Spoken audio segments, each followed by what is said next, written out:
안녕하세요. 사연에 빠지다의 DJ 민영입니다. 오늘 사연자님은 세상에 내 편이 하나도 없다는 절망감에 집안을 발칵 뒤집어 버렸다는데요. 과연 어떤 사연인지 들어보시겠습니다. 오늘도 두 가지 사연 준비되어 있으니 끝까지 함께 해주시고요. 그럼 오늘도 구독과 좋아요 잊지 말아주세요. 오늘의 사연 바로 시작해 볼게요. 안녕하세요. 저는 40대 여자입니다. 저는 40이 넘을 때까지 너무 바보같이 살았어요.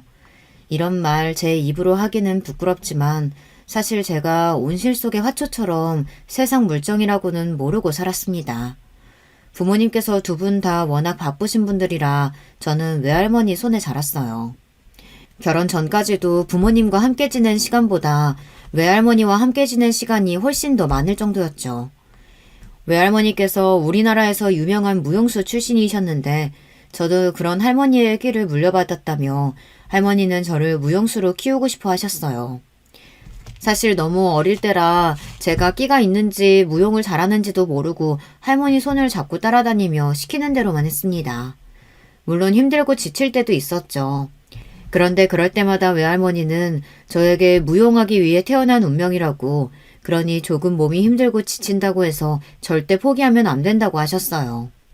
제가 무용을 그만두고 싶다고 할 때마다 할머니는 본인의 지난날의 사진과 비디오들을 보여주셨습니다.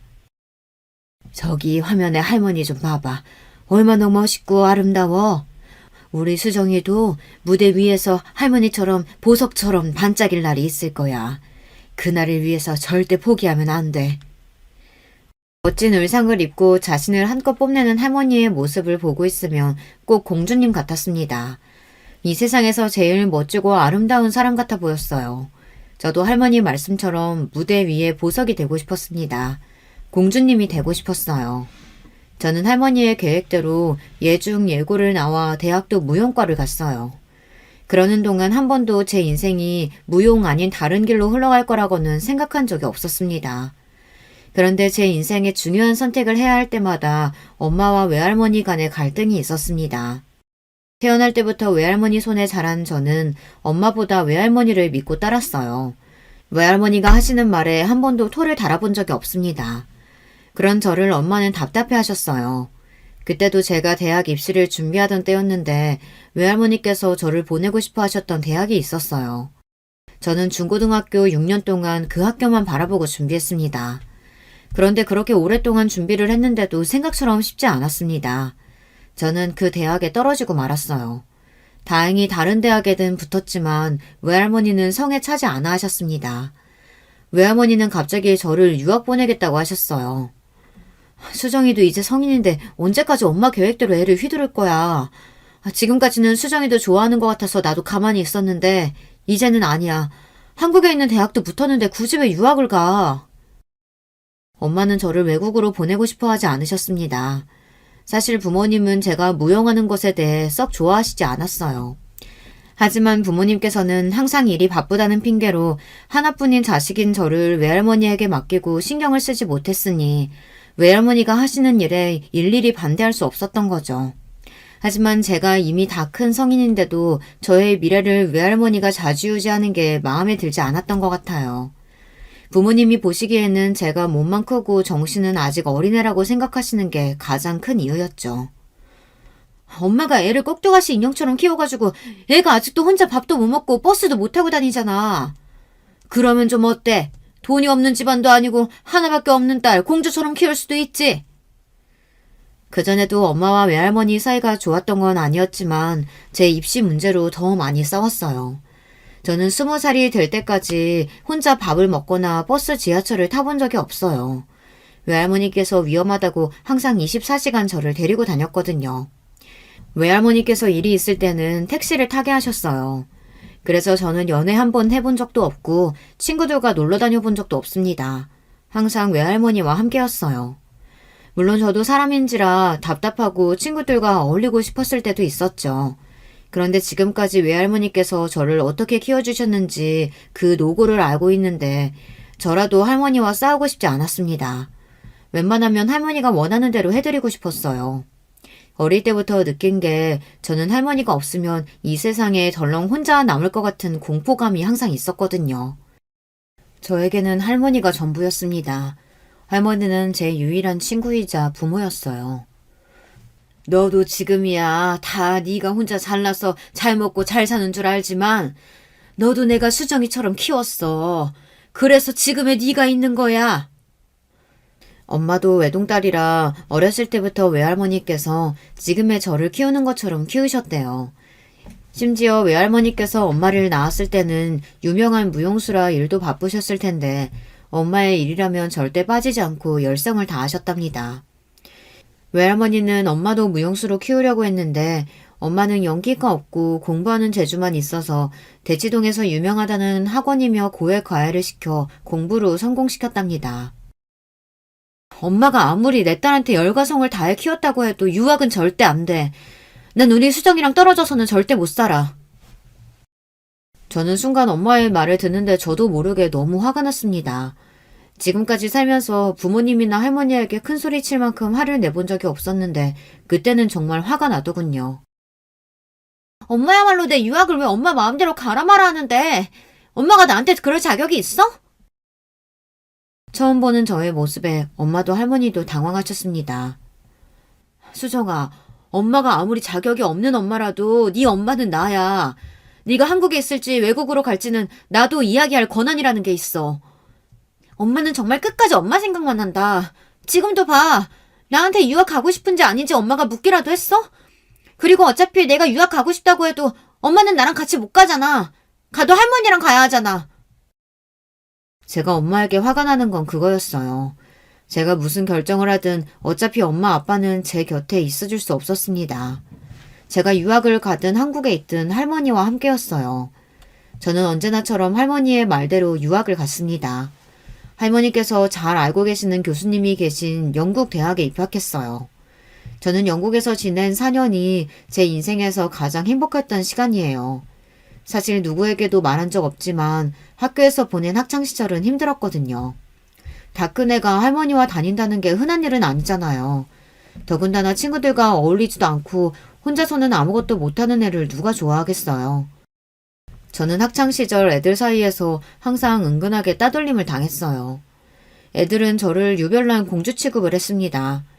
패스트푸드나 분식도 먹지 않고 버스나 지하철도 안 타고 다니면서 매일같이 외제차를 탄 부자 사모님 같은 할머니가 데리러 오니 애들은 저를 공주님이라고 불렀어요. 야, 공주님, 너 이번 콩쿠르도 나간다며? 출전비 엄청 비싼 데이라 우리 학교에서 딱 2명 나간다는데. 대단하다. 야, 나도 너희 할머니처럼 부자 할머니 있었으면 좋겠다. 애들이 하는 말이 별말도 아닌데도 애들이 저에게 말만 걸어도 저는 소심해서 뭘 어떻게 해야 할지 몰라 바보처럼 울기까지 했어요. 그런 날이면 학교 종이 울리자마자 학교를 빠져나와 호박마차 같은 할머니의 차에 올라탔습니다. 언제나 저만 보고 저만 위로해 주시는 할머니를 보고 있으면 저는 어떤 힘든 일이든 다 괜찮아졌어요. 영국에서 살 때는 아무도 제가 누구랑 사는지 어떻게 사는지 신경 쓰는 사람도 없고 딱히 궁금해하는 사람도 없었어요. 오히려 할머니와 함께 산다고 하면 저를 부러워하는 친구들이 많았어요. 영국에 있는 동안 저는 할머니와 더 뗄래야 뗄 수 없는 사이가 됐습니다. 저는 할머니만 제 곁에 있으면 아무도 필요 없었습니다. 영국에서 유학을 마치고 한국에 들어오자마자 외할머니는 한국 극단의 오디션을 다 알아서 잡아두셨어요. 저는 생각할 것도 없이 순서대로 오디션을 보고 극단에 들어갔습니다. 그리고 2년 뒤 외할머니는 제 앞에 웬 서류 봉투를 건넸어요. 저는 이게 다 뭐냐고 물었습니다. 뭐긴 뭐야, 네 신랑감 후보들이지. 그때 제 나이가 26이었어요. 그때까지도 저는 남자랑 데이트다운 데이트도 한 번 해본 적 없는 모쏠이었습니다. 그런 저에게 갑자기 신랑감 후보라면서 남자들 이력서를 보여주시니 저는 당황해서 말문이 턱하고 막히더라고요. 저는 할머니께서 농담하는 줄 알고 웃어넘겼어요. 그런데 할머니는 농담이 아니었습니다. 정말 저를 시집 보낼 생각이었어요. 지금 딱 네 나이부터 만나서 1년 내 연애하고 결혼하면 딱이야. 이 시기 놓치면 조건 좋은 남자 만나기 힘들어. 잘 봐봐. 집안이며 직업이며 조건은 내가 다 미리 괜찮은 남자들로만 골라놨으니까 한번 골라봐. 그 순간 저도 모르게 덜컥 겁이 났어요. 저는 이제야 좀 일도 재밌고 사람들과 어울리는 즐거움도 알았는데 갑자기 선을 보고 결혼하라고 하시니 뭘 어떻게 해야 하나 싶더라고요. 그런데 모든 일은 평소처럼 일사불란하게 진행됐어요. 제가 서류 봉투를 보고 어리버리 멍을 때리고 있으니 할머니께서 고민되면 그냥 3명을 다 만나보라고 하시더군요. 연애도 안 해봤는데 그 정도는 만나봐야 결정할 수 있지 않냐고요. 저는 고민 끝에 조심스레 제 생각을 이야기했어요. 할머니, 난 할머니랑 조금 더 살고 싶어. 벌써 결혼은 무슨 결혼이야. 벌써는 무슨 벌써야. 여자가 나이 먹어서 애 낳고 키우는 게 얼마나 힘든데. 그리고 무용수라는 게 너 지금부터 길어봐야 1, 2년이야. 없는 집 애들처럼 너도 무용수 그만두고 동네에서 무용학원이나 하면서 허송세월 보낼래? 할머니처럼 돈 많은 남자 만나서 평생 우아하게 살아야지. 외할머니는 언제나처럼 계획이 다 있으셨습니다. 제가 영국에 유학 갈 때부터 아마 제 결혼을 계획하고 계셨는지도 몰라요. 네 엄마 봐라. 학창시절 내내 전교 1등만 하고 우리나라에서 제일 좋은 대학 나왔다는 애가 지금도 자기 새끼 공연하는 거 한 번 못 보고 평생 저렇게 병원에 갇혀서 살잖니. 내가 제일 후회하는 게 너희 엄마 병원에서 사내연애해서 결혼하게 한 거야. 에휴, 그때 내가 말렸어야 했는데. 엄마 아빠 일은 바쁘고 나한테 관심은 없어도 둘이 잘 살잖아. 사이도 좋고. 외할머니는 외할아버지가 돌아가실 때까지 여자로 고생시켜서 힘들지 않았냐는 말이 목구멍까지 나왔지만 참았습니다. 외할머니가 돌아가신 외할아버지 이야기하는 걸 싫어하시거든요. 너희 엄마 아빠야 둘 다 바빠서 서로 대면대면 살아서 그래. 거기다가 너도 내가 키워줬으니 둘이 싸울 일도 없었던 거지. 나 봐라. 네 외할아버지가 젊어서 그렇게 바람 피우고 할머니 마음고생 시키더니만 결국은 일찍 죽고 그 많은 재산 다 내 거 됐잖냐. 그러니까 너도 그냥 집안 좋은 남자 만나서 차분하게 애 키우면서 사는 게 제일이야. 너처럼 돈 걱정 안 하고 평생 살다가 결혼해서 돈 없이 살면 얼마나 힘든데. 할머니는 저처럼 온실 속에 화초로 자란 애들은 조건 좋은 남자 만나 현모양처로 살아야 한다고 하셨습니다. 그래도 나도 이제 외국 나가서 공연도 해보고 싶고 공연 기획도 배워보고 싶은데. 그전까지는 무용이 재미있는지도 모르고 주어진 일만 하나하나 하면서 살았는데 나이가 좀 들고 보니 제가 뭘 해야 하는지 조금씩 감이 잡히는 것 같았어요. 할머니는 애들 가르치는 일은 할 생각도 하지 말라고 하셨지만 사실 저는 아이들을 좋아해서 학원도 한번 해보고 싶었거든요. 제가 외할머니에게 보고 배운 게 있으니까요. 너 할머니한테 매일 뭐라고 그랬어? 너도 나처럼 되고 싶다고. 나중에 자식 낳으면 나 같은 엄마가 되고 싶다고 했잖아. 일만 하다가 결혼식에 놓쳐서 괜히 별 볼 일 없는 놈 만나면 나중에 너만 고생해. 네 자식도 물론이고. 할머니의 말은 언제나 저에게 설득력이 있었습니다. 세상에서 저를 제일 잘 아는 사람이 할머니다 보니 당연한 일이었죠. 결국은 저는 할머니의 말대로 봉투 안에 있던 남자들을 다 만났습니다. 사실 외할머니는 3번째 남자를 마음에 들어 하셨어요. 집안 대대로 검사 집안에 남자는 판사였거든요. 저도 외할머니가 하도 칭찬하셔서 웬만하면 그 남자랑 잘해보려고 했는데 외모가 전혀 끌리지를 않았어요. 조건이 아무리 좋아도 결혼해서 평생 살 사람인데 도저히 정이 생기지 않으면 살지 못하니까요. 그러던 중에 엄마와 할머니 사이에 또 문제가 있었어요. 사실은 제가 대학을 졸업하고 한국에 들어왔을 때 엄마와 대판 싸웠어요. 저는 당연히 한국에 들어와서도 할머니와 살 생각이었습니다. 어렸을 때는 당연히 부모님 집에서 부모님과 함께 살기는 했지만 거의 매일 할머니 댁에 있었어요. 그러다 보니 저는 주소지만 부모님 댁으로 되어 있을 뿐이지 할머니 댁에 살다시피 했습니다. 더군다나 유학 가서도 4년 내내 할머니와 함께 살았으니 이제는 할머니와 함께 사는 게 저에게는 너무 익숙했죠. 그래서 저는 한국에 돌아와서 자연스럽게 외할머니 댁으로 들어갔어요. 그런데 그 일을 부모님은 이해하지 못하셨습니다. 네가 할머니 많이 좋아하고 따르는 건 아빠도 알지만 그래도 네 부모는 우린데 결혼하기 전까지는 우리랑 살아야지. 안 그래도 그렇게 갑자기 유학 가버려서 우리가 얼마나 아쉬웠었는데. 그래, 엄마 아빠도 이제 일 줄이고 너랑 시간 많이 보낼 거야. 앞으로는 엄마가 같이 살면서 너 많이 챙기고 보살펴 줄게. 제가 할머니 댁에 들어가 살겠다고 한 게 부모님께서는 좀 충격이었는지 저를 잡으려고 노력하셨어요. 하지만 저는 오히려 그런 부모님이 이해가 되질 않았습니다. 내 나이가 몇인데 지금 와서 엄마가 날 보살피고 챙길 게 어딨어. 할머니도 이제 연세 드셔서 여기저기 아프고 힘든데 할머니가 지금까지 나 키워줬으니까 지금부터는 내가 할머니 옆에 있어줄 거야. 너 지금 그걸 말이라고 해? 엄마 아빠가 그렇게 유학 가지 말라고 붙잡아도 몇 년을 할머니 따라 영국까지 갔다 오더니만 이제는 아예 집까지 나가서 할머니랑 산다고? 엄마는 저를 이해하지 못했어요.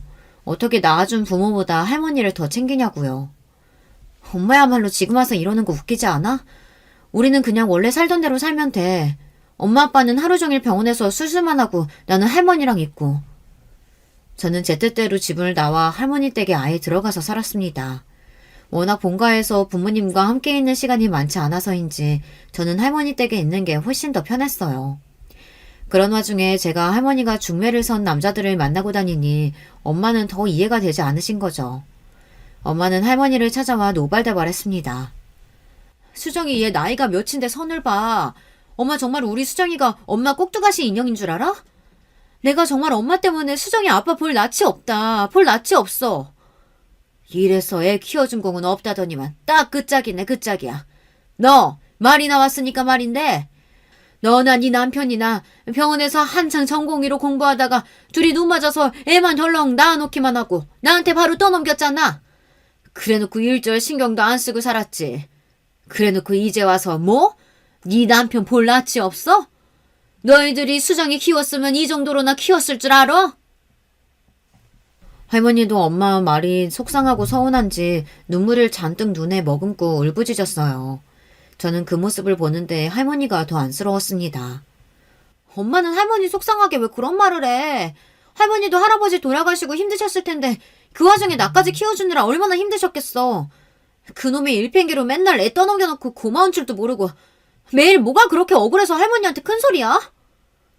아이고, 자식이라고 하나 있는 게 말하는 것 좀 봐. 난 다 네 생각해서 이러는 거야. 네 할머니 다 당신 욕심으로 자식들 힘들게 하는 사람이니까. 너 나중에 나한테 와서 후회나 하지 마. 어디 네 할머니 말만 들으면서 살아봐. 엄마는 저에게 앞으로 신경 끄고 살 테니 알아서 잘 살라며 소리를 지르고 가셨습니다. 그 이후로 부모님은 정말 저한테 일절 신경 쓰지 않으셨어요. 결혼하게 되면 청첩장이나 보내라고 했습니다. 그로부터 얼마 뒤 저는 결혼했습니다. 할머니의 말씀대로 26 꽃다운 나이에 결혼했어요. 남편은 선자리에서 만났는데 처음 봤을 때부터 호감이 갔어요. 외모도 서글서글하고 말도 잘하는 게 소심한 저를 잘 이끌어줄 것 같아서요. 직업도 의사라 매력적으로 느꼈습니다. 외할머니는 집안이 좀 우리보다 딸리는 게 별로라고 하셨지만 저는 오히려 그 점이 마음에 들었어요. 남편 직업이 의사인 것도 부담스러운데 만약 시댁까지 너무 잘 사는 집이면 제가 주눅이 들 것 같아서요. 저는 결혼하자마자 극단일을 그만두고 전업주부로 살았습니다. 남편은 본인이 병원 일이 바쁘니 차라리 저도 일을 하는 게 어떠냐고 했어요. 혼자 매일 집에 있으면 외롭지 않겠냐고요. 평생 무용만 한 사람이 집에서 살림만 하면 답답하지 않겠어? 애 생기기 전까지 동네에서 학원이라도 하는 거 어때? 내가 알아봐 줄까?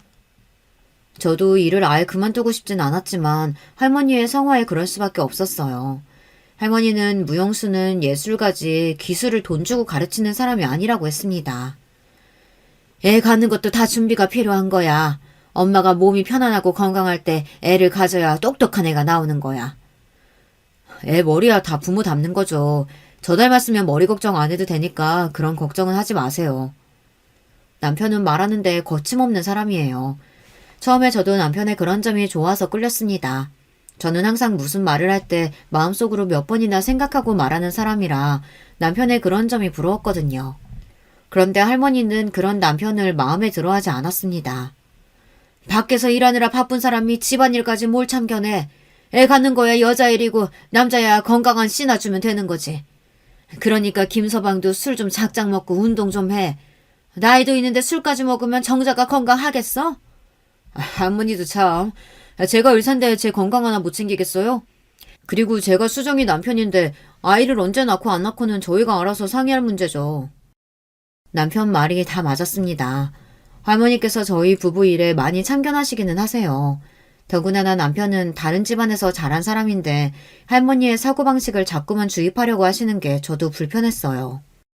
한 번은 그런 적이 있었어요. 제 생일이었는데 아침부터 할머니에게 연락이 왔어요. 미역국은 먹었냐고요. 안 먹었으면 끓여놨다고 가져다 주시겠다고 하셨습니다. 저는 감사해서 집으로 오시라고 했어요. 맛있는 점심 사드리겠다고요. 그때까지 살면서 제 생일 미역국은 항상 외할머니가 끓여주셔서 저에게 일상적인 일이었습니다. 그런데 생각지도 못한 일이 벌어졌어요. 남편이 전날 새벽까지 수술하다 늦게 들어와서 아침에 자고 있었어요. 그런데 외할머니가 집에 오셨으니 남편이 좀 불편했나 봐요. 자다가 엉망이 된 얼굴로 할머니에게 인사를 하러 나왔는데 외할머니께서 한마디 하신 게 남편은 기분이 나빴나 봅니다. 결혼하고 처음 맞는 아내 생일인데 집에 있었으면 애 미역국이라도 좀 끓여주지. 이 시간까지 애 아침도 안 먹이고 잠만 잤나? 저 어제 새벽에 들어왔어요. 생일이야 자고 일어나서 챙기면 되죠. 저는 중간에서 어떻게 해야 할지 몰라 당황한 채로 멍하니 있었어요. 그런데 외할머니는 그런 남편이 괘씸하셨는지 미역국을 가스레인지에 올리면서 혼자 중얼거렸습니다. 아무리 피곤해도 한 집에 있으면 밥은 같이 먹어야지. 어이구, 암튼 사는 놈들은 다 자기밖에 몰라요. 그때였습니다. 타이밍도 기가 막힌 게 하필이면 그때 저희 시어머니께서 집에 오셨어요. 시어머니 딴엔 며느리인 제 첫 번째 생일이라고 미역국이랑 먹을 걸 좀 가져오셨더라고요.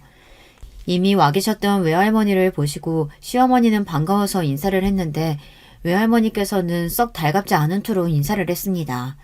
그때 눈치가 빠른 시어머니께서 남편의 등을 토닥였습니다. 우리 아들이 병원에서 얼마나 능력을 인정받는지 병원 수술은 혼자 다 하나 봐요. 아이고, 우리 아들 어제도 늦게 들어왔지? 얼굴이 아주 반쪽이 됐네. 그러게요. 수술도 많고 피곤할 텐데 매일 시간만 나면 친구 만나고 술밥 먹고 다니니 얼굴이 반쪽일 수밖에 없죠. 외할머니의 말에 순간 집안 분위기가 고요해졌습니다. 남편이 평소에 술을 많이 먹기는 해요. 병원 일이 바쁜데도 시간만 나면 친구들을 만나 고주망태가 되어 들어옵니다. 남편이 그러는 게 제가 싫어서 할머니에게 몇 번 하소연한 적이 있었는데 할머니께서 그걸 마음에 담아두셨나 봐요.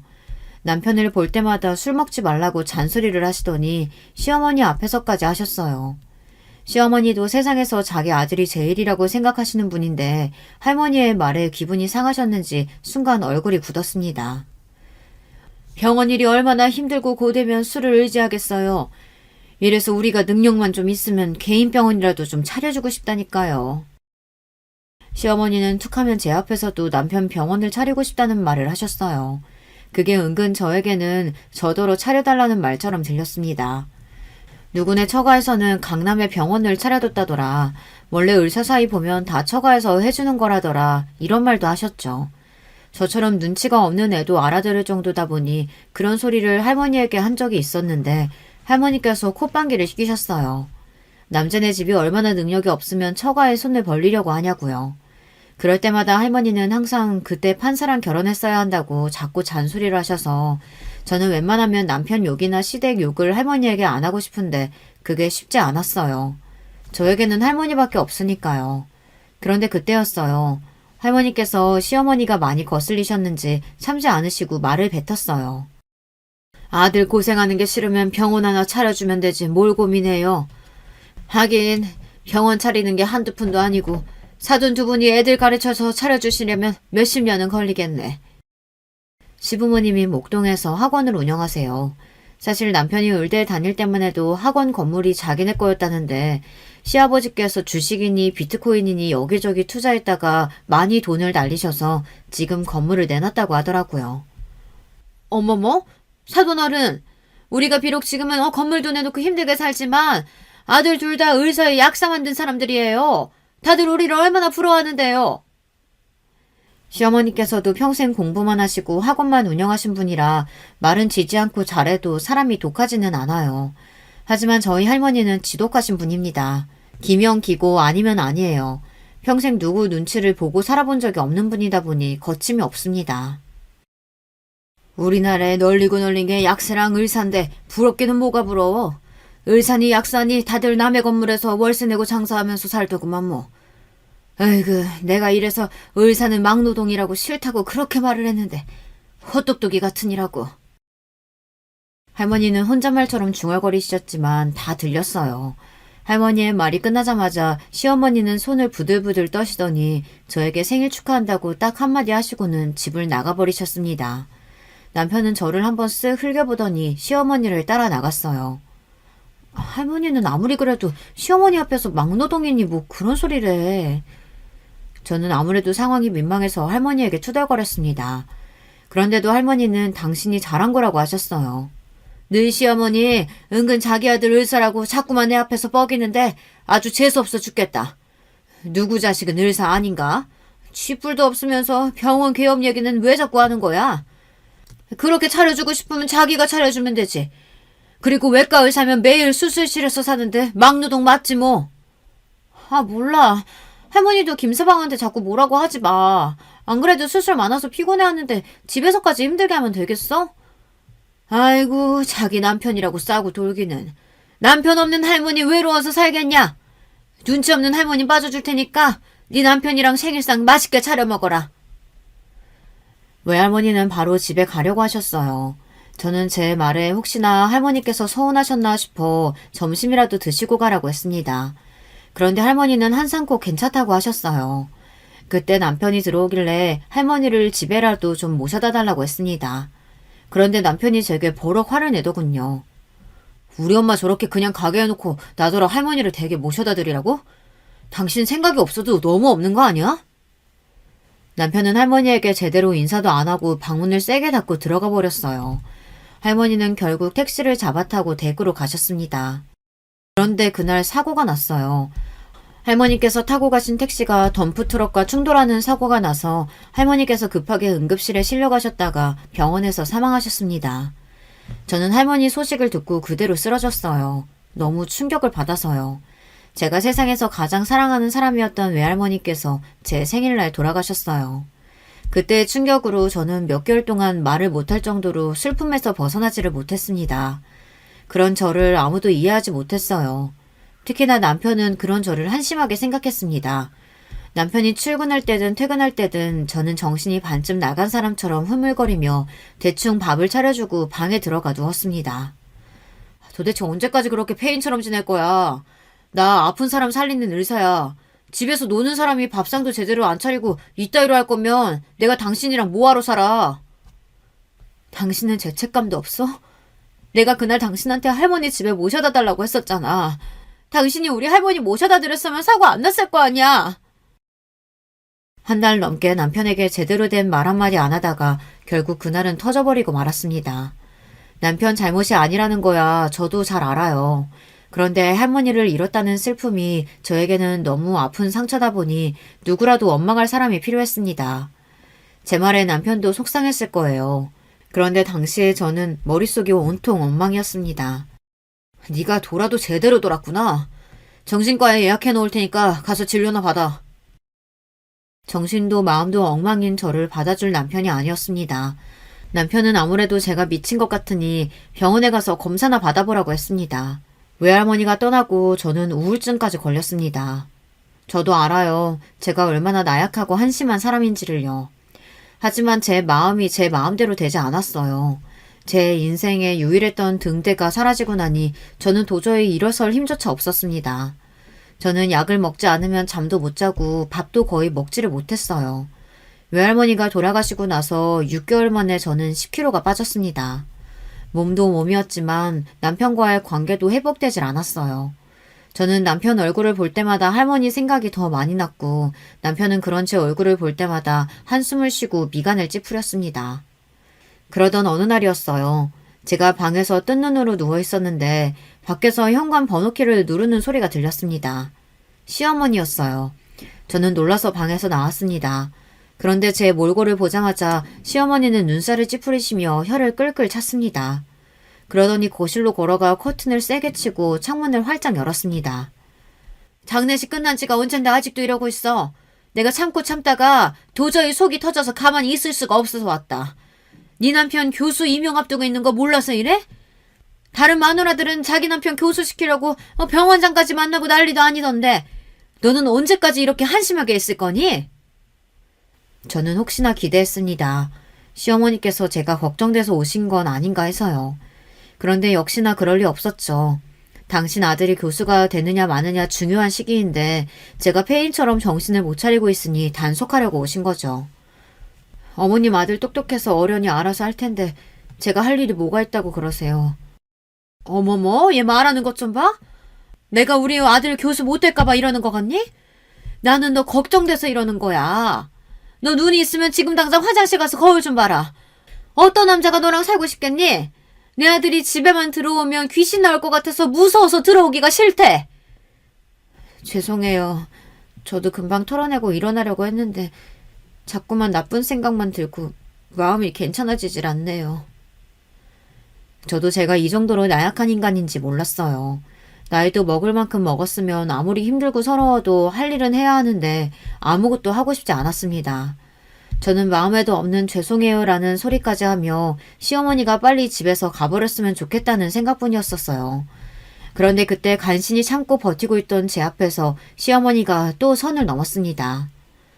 도대체 너희 친정부모님은 네가 이 지경인데 어쩜 한 번을 들여다보지를 않으신다니? 결혼식 날도 식장에서 대충 얼굴만 비추고 사라지시더니만. 혹시 너희 부모님 자식 아닌 건 아니지? 저는 제가 정신이 없어서 말을 잘못 들은 줄 알았습니다. 그래서 시어머니께 다시 한번 물었어요. 무슨 소리를 하시는 거냐고요. 아무래도 이상하잖아.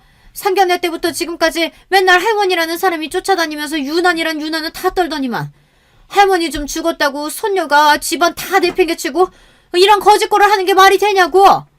나는 아무리 생각해도 네가 이해가 안 된다. 어머님이 뭘 한다고 마음대로 판단하세요.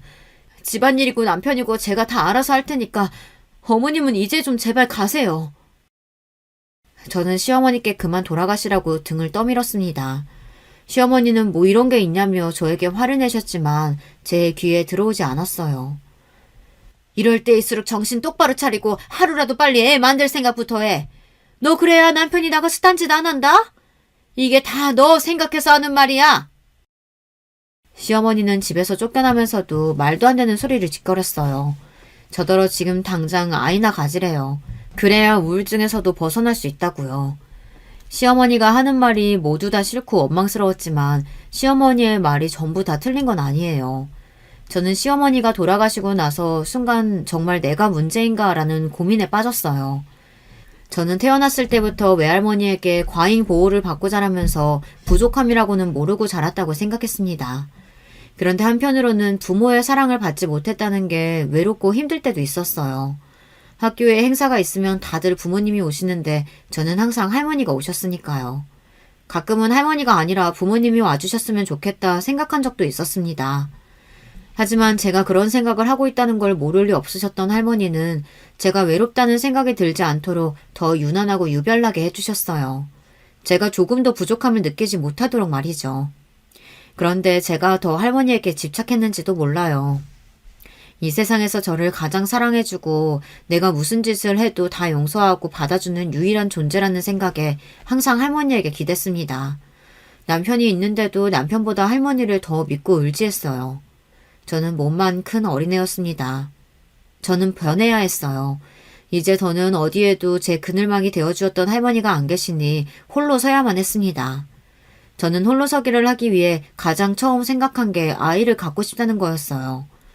시어머니 말 때문에 아이를 가져야겠다라고 생각한 건 아니에요. 사실 결혼하고 바로 아이를 가지려고 했었는데 남편이 아직은 아이를 갖고 싶지 않다고 해서 차일피일 미뤘습니다. 그때 이후로 할머니께서 남편을 마음에 안 들어 하셨어요. 한 살이라도 젊을 때 아이를 가져야 하는데 아이 이야기만 나오면 말을 돌렸거든요. 사실 저도 그때는 할머니가 원하셔서 아이를 갖고 싶다고 하기는 했었는데 겁이 나기는 했어요. 제가 혼자 할 줄 아는 것도 별로 없는데 과연 내가 아이를 키울 수 있을까 걱정됐어요.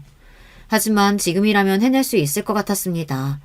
할머니에게 받은 사랑을 내 자식에게 쏟다 보면 저도 한 단계 성장하지 않을까 하는 기대가 있었어요.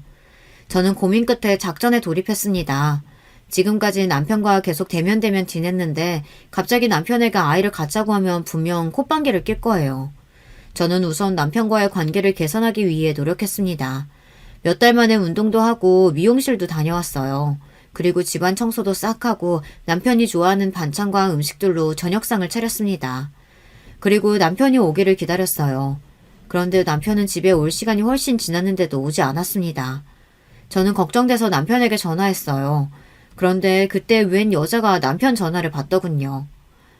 어머, 안녕하세요. 저 김 선생이랑 같이 근무하는 송 선생이에요. 김 선생 잠깐 자리 비웠는데 오면 연락드리라고 할게요. 남편과 같이 일하는 의사인지 목소리가 여우 같은 여자가 전화를 받더군요. 저는 순간 당황해서 저도 모르게 알았다고 하고 전화를 끊었습니다. 끊고 나니 후회가 됐어요. 누구인지 왜 이 늦은 시간까지 같이 있는지 물을 걸 하고 말이죠. 몇 시간 뒤 새벽이 되어서야 남편이 들어왔습니다. 저는 남편이 들어오는 소리에 빠르게 현관으로 나갔어요. 남편이 신경 쓰여서 한숨도 자지 못했거든요. 저를 보고 남편도 놀랐는지 웬일로 안 자고 기다렸느냐고 했습니다. 일찍 끝난다더니 왜 이렇게 늦었어? 회식이라도 한 거야? 대놓고 아까 그 여자는 누구냐고 왜 남의 전화를 받냐고 따지고 싶었지만 남편과 잘 지내겠다고 마음먹은 이상 말하기가 조심스러웠어요. 회식은 무슨... 송 선생, 당신 모르나? 나랑 대학 동기잖아. 최근에 병원 옮길 때 송 선생이 많이 도와줘서 같이 저녁 먹었어. 당신 병원 옮겼어? 저는 정말 모르고 있었습니다. 알고 보니 남편이 최근 다른 병원으로 옮겼더라고요. 당신 정신 못 차리고 있는데 내가 병원 얘기할 틈이 어딨어. 대우병원으로 옮겼으니까 당신도 알고 있어. 저는 그제야 정신이 번쩍 들었습니다. 제가 이 정도로 엉망이었나 싶더라고요. 아무리 힘들어도 아내라는 사람이 남편이 병원 옮기는 것도 모르고 있었다는 게 제 스스로에게 화가 났습니다. 그동안 나 때문에 당신도 힘들었지. 내가 살면서 이렇게 힘든 일은 처음이라 너무 힘들어서 옆에 있는 사람들 생각을 못했어. 미안해.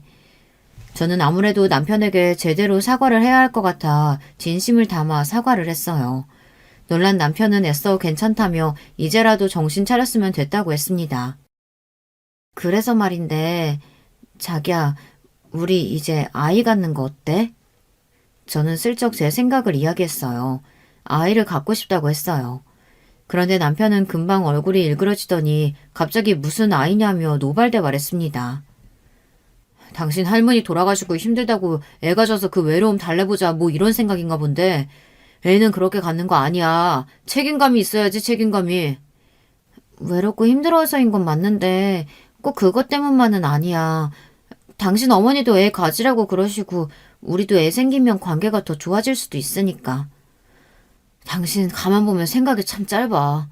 우울증까지 걸려서 수면제까지 먹는 사람이 무슨 임신을 하고 애를 키운다고 그래. 임신하면 약 못 먹는 거 몰라? 남편의 말에 저는 할 말이 없었습니다. 제가 또 생각이 짧았나 보다 싶어서요. 남편 말이 맞아요. 애 가지면 수면제나 우울증 약도 못 먹는데 무슨 생각으로 덜컥 임신할 생각을 했나 했습니다. 당신 말이 맞아. 내가 많이 노력해서 약도 줄여보고 운동도 하고 해볼게. 당신 많이 힘들어서 한 생각인 거 알아. 내가 그래서 좀 생각을 해봤는데 말이야. 당신 할머니가 당신한테 증여해준 집이랑 땅 있잖아. 그거 정리해서 나 병원이나 개업할까? 아무래도 개업하면 지금보다는 한가할 테니까 당신이랑 시간도 더 많이 보낼 수 있고. 제 생각이 짧았다 싶어서 아이 문제는 나중에 다시 이야기하자고 할 참이었습니다. 그런데 남편이 갑자기 평소와 다르게 자상한 목소리로 중얼거리더군요. 순간 저도 모르게 표정 관리가 되지 않았습니다. 남편의 행동이 꺼림직해서요. 저는 그 자리에서는 대충 생각해보겠다고 이야기하고 피곤해서 자겠다고 했습니다. 저는 다음날 부모님을 찾아갔어요. 확인할 게 좀 있어서요. 사실 제가 할머니 그늘에 숨어 세상 물정이라고는 모르는 애처럼 보이지만 아예 멍청이는 아니에요. 저희 외할머니가 어떤 분입니까? 지독하기로는 독재자급이에요. 그런 할머니에게 자라면서 저도 나름대로 보고 들은 게 있습니다. 특히나 살아생전 밥 먹듯 바람을 피우던 남편과 살았던 할머니의 조언들은 저에게 피가 되고 살이 되었죠. 남편은 분명 이상했습니다. 아무리 제가 할머니 일로 정신이 없었어도 그렇지 병원을 옮기는 중요한 일조차 저에게 말하지 않는 것부터가 이해가 안 됐어요. 더군다나 지금까지 남편과 몇 년을 살면서 남편이 저에게 같이 시간을 보내니 많이 하는 소리를 한 적이 한 번도 없습니다. 그런데 굳이 할머니 재산 이야기까지 꺼내면서 병원 개업 소리를 하니 기가 막히더군요. 비밀, 여자, 재산 이 세 가지가 걸릴 땐 무조건 바람이 확실했죠. 며칠 뒤 저는 시어머니를 찾아갔습니다. 안 그래도 제가 시어머니를 뵐 일이 있기는 했는데 때마침 시어머니께 연락이 왔더라고요.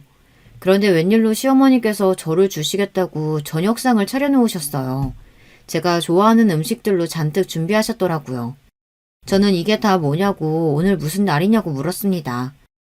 에이, 꼭 무슨 날이어야 상차리나? 너 이제 약도 줄이고 애도 갖고 싶다고 했다면서? 잘 생각했다. 잘했어. 남편이 또 어느새 이야기했는지 시어머니는 제가 아이를 갖겠다고 한 이야기까지 알고 계시더라고요. 저는 제가 아이를 갖겠다고 한 게 좋아서 상까지 차리셨나 했어요. 그래서 괜히 죄송스러운 마음까지 들었습니다. 그런데 제가 순진했습니다. 제 착각이었어요. 너희 외할머니 그렇게 꼬장꼬장 하시더니만 대단하긴 하시더라. 집이랑 땅이랑 다 하면 재산이 50억이 넘는다며? 아유, 그걸 다 자식도 아니고 어떻게 다 손녀한테 줄 생각을 하셨대? 시어머니가 뜬금없이 저를 부른 이유는 역시나 할머니 재산 때문이었어요. 너 그 집이랑 땅 그냥 그대로 줄 거야? 땅이야 그렇다 치고 집은 그냥 두면 금방 낡고 관리도 안 될 텐데 그냥 파는 게 낫지 않아? 시어머니는 저더러 할머니 집을 팔고 남편 병원 개업을 시켜주라는 소리를 잘도 돌려서 말씀하시고 있었어요. 순간 빡이 아주 제대로 치더군요. 잠시라도 이런 시어머니가 불쌍하다고 생각한 제가 더 싫었습니다. 결국은 저는 참고 있던 분노를 표출했어요. 어머니가 너무 뭘 모르시는 것 같아서 말씀드리는데요. 어머님은 제 아파트나 땅에 신경 쓰실 필요 없어요. 저 어머님 아들하고 이혼할 거예요. 제 말에 시어머니는 눈이 휘둥그레졌습니다. 그러더니 그게 도대체 무슨 소리냐고 언성을 높였어요. 저는 이때다 싶어 핸드폰을 꺼내 남편이 그 송 선생인지 뭔지 아는 여자 의사와 주고받았던 메시지를 저장한 내용을 보여줬어요. 제 촉이 맞았더라고요. 알고 보니 남편이 그 송 선생인지 뭔지 아는 여자 때문에 병원을 옮긴 거였어요. 거기다가 그 여자랑 개업하려고 부동산까지 다니며 병원 자리까지 알아보고 다녔더라고요.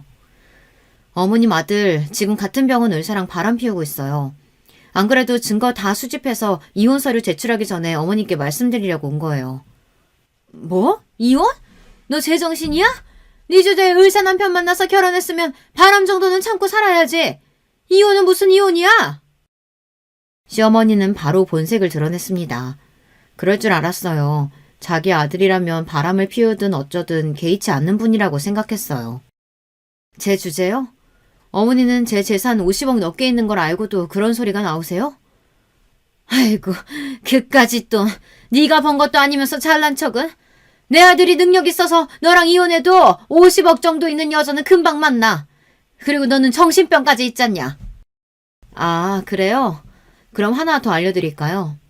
어머님 아들이 송 선생인지 뭔지 아는 그 여자 따라서 옮긴 병원 이사장이 누군지 아세요? 바로 우리 아빠예요. 제 말에 시어머니는 믿기지 않는다는 듯 그게 무슨 헛소리냐고 언성을 높였어요. 그랬습니다. 부모님과 연락을 잘 안 하고 살아서 저는 몰랐는데 알고 보니 아버지께서 최근 남편이 옮긴 병원 이사장으로 가셨더라고요. 최근에 아버지가 그 병원 이사장으로 가셨어요. 제가 아버지께 말씀드려서 곧 어머님 아들 병원에서 잘릴 거예요. 그리고 저희 친정어머니도 의사이신 거 아시죠? 두 분 다 평생 일만 해오신 분들이라 발이 굉장히 넓으세요. 어머님 아들 다신 대형병원엔 발 못 들일 거예요. 외과 의사가 대형병원 아니면 갈 데가 있을까 모르겠네요.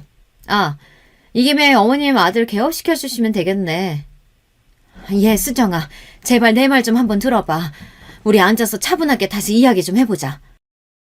시어머니는 애써 제 팔을 붙잡으셨지만 저는 제 할 말만 하고 시댁을 나왔습니다. 남편이 바람핀 사실을 시어머니에게 이야기한다고 해서 시어머니가 제 편을 들어주실 거라고 기대한 건 아니었지만 저 정도일 줄은 몰랐어요. 꼴랑 의사인 거 하나 가지고 저를 무시해대니 기가 차더군요. 저는 이혼했습니다. 시댁을 나오자마자 남편에게 계속해서 연락이 왔지만 저는 일절 받지 않고 이혼 소장만 날렸어요. 그리고 송 선생인지 뭔지 아는 년이랑 불륜짓거리하는 사진을 사람을 시켜 병원 홈페이지에도 올렸습니다. 곧바로 그 두 사람은 병원을 잘렸어요. 지금까지 제가 얼마나 바보처럼 살았는지 저도 압니다. 할머니의 그늘에 숨어 혼자서는 아무것도 할 줄 모르는 바보 천치 등신으로 살았어요. 하지만 그 긴 세월을 모두 다 후회하지는 않습니다. 할머니의 보호를 받으며 사는 동안 모진 바람과 풍파를 모두 다 비켜가며 평화롭고 안정적으로 살아왔으니까요. 단지 제 곁에 평생 있을 줄 알았던 그 그늘이 사라지고 나자 나약했던 제가 남들보다 훨씬 더 거센 사춘기를 뒤늦게 겪느라 고생을 좀 하기는 했지만요. 이제는 누구보다 당당하게 홀로서기를 하고 말 거예요. 저는 이혼과 동시에 할머니가 사시던 집으로 들어갔습니다. 할머니가 평생 사셨던 집을 제가 증여를 받았거든요. 저는 그 집에 살면서 일자리를 구했습니다. 부모님은 혼자 살 저를 위해 근처에 무용학원을 차려주겠다고 하셨지만 거절했어요. 사실 할머니가 사시던 집을 받은 것도 부끄러웠는데 학원까지 부모님의 힘을 빌리면 제 인생에서 스스로 이뤄낸 것이 아무것도 없으니까요. 그렇게 되면 저는 제 자신이 너무 부끄럽고 싫을 것 같아요. 저는 동네의 작은 무용학원에서 선생님으로 취직했습니다. 40이 넘어서야 첫 직장을 구했다는 게 부끄럽고 민망하기도 했지만 그래도 지금부터가 다시 시작이라는 마음으로 기죽지 않고 당당하게 살아가기로 했습니다. 저에게도 새로운 목표가 생겼어요. 시간이 얼마나 걸리게 될진 모르겠지만 제가 번 돈으로 제 무용학원을 꼭 차릴 거예요. 그리고 혼자 밥도 만들어서 먹고 버스나 지하철도 타고 다닐 겁니다. 부끄럽지만 뒤늦게나마 하나하나 부딪히면서 살아나갈 거예요. 제 이야기를 들으시면서 한심하고 뭐 이런 애가 다 있나 싶으셨겠지만 그래도 지난날을 반성하고 다시금 새로운 삶을 시작하려는 저를 여러분께서 댓글로 많이 응원해주세요. 따끔한 잔소리도 해주시면 달갑게 듣겠습니다. 지금까지 저의 한심한 인생 이야기 들어주셔서 너무 감사해요. 저는 앞으로 후회하지 않는 삶을 살기 위해 정신 바짝 차리고 살겠습니다. 여러분, 두 번째 사연 시작하기 전에 좋아요, 구독 꼭 눌러주실 거죠? 그럼 두 번째 사연 바로 시작합니다. 안녕하세요. 저는 서울 강남에서 부동산을 운영하고 있는 아줌마입니다. 대학을 졸업하고 공인중개사 자격증을 따자마자 이 일을 시작했으니 벌써 30년이 다 돼가네요. 제가 이 강남 바닥에서 부동산 시장에 30여 년을 몸담는 동안 강남의 위상은 단 한 번도 대한민국 최정상에서 내려와 본 적이 없습니다. 지금도 계속해서 강남의 가치는 하늘을 뚫고 올라갈 정도죠. 아무튼 오늘은 부동산 이야기를 하자고 사연을 보낸 것은 아니고요. 이렇게 강남의 지리와 사정에 훤한 저를 이용해 먹으려던 동서를 시원하게 혼내준 얘기를 들려드리려고 해요. 잠깐 제가 잘한 얘기만 빠르게 하고 넘어갈게요. 저는 70년대 초반에 서울의 양재동에서 태어났어요. 저희 집은 엄청나게 부자는 아니었지만 아버지가 말죽거리에서 장사를 오래 하셔서 자라는 내내 딱히 부족함은 없는 중산층 가정에서 자랐습니다. 지금이야 양재동이 부자도 많이 살고 좋은 동네지만 그때 당시엔 논밭만 가득한 허허벌판이었거든요. 영화 말죽거리 잔혹사에 나오는 풍경을 보시면 알 수 있듯이 제가 나고 자랄 때까지만 해도 땅값이 크게 오를 거라는 소문만 무성했지 실상은 요새 시골 허름한 읍내랑 비슷한 정도였어요. 그런데 어느 순간 무섭게 집값이 오르고 땅값이 치솟더니 제가 고등학교 졸업할 때쯤에 강남은 명실공히 대한민국을 대표하는 부의 상징이 됐습니다. 오렌지족, 야타족 이런 말들 기억나시죠? 딱 그때 당시에 압구정동, 청담동 등을 누비면서 신나게 놀러다니던 돈 많은 집 자식들을 부르던 말이었죠. 하지만 저희 집이랑은 거리가 먼 얘기였습니다. 아쉽게도 저희 집은 강남권에 위치하고 있긴 했지만 완전히 강남의 중심권은 아니었던 데다가 아버지는 평생을 말죽거리에서 사셨으면서도 그런 부동산 투자 쪽에는 영 감각이 없었거든요. 아이고, 남들은 다 미리부터 야금야금 땅을 사서 되팔고 또 되팔고 해서 수십억씩 벌었다던데 우리는 꼴랑 이 집 한 채밖에 남은 게 없네. 옆가게 김씨네도 10년 전에 사둔 땅 팔아서 재미 좀 봤다지. 아이 어째 우린 그런 복이 한 번도 안 굴러 들어온다냐. 이렇게 아버지는 잊을만 하면 남의 집 땅값 오른 얘기에 배 아파하시면서 툴툴대곤 하셨죠. 학교 공부와 크게 연이 없었던 저는 어찌어찌 겨우 수도권 대학을 졸업하고 앞으로 뭐를 해먹고 살아야 하나 고민을 하고 있던 중이었습니다.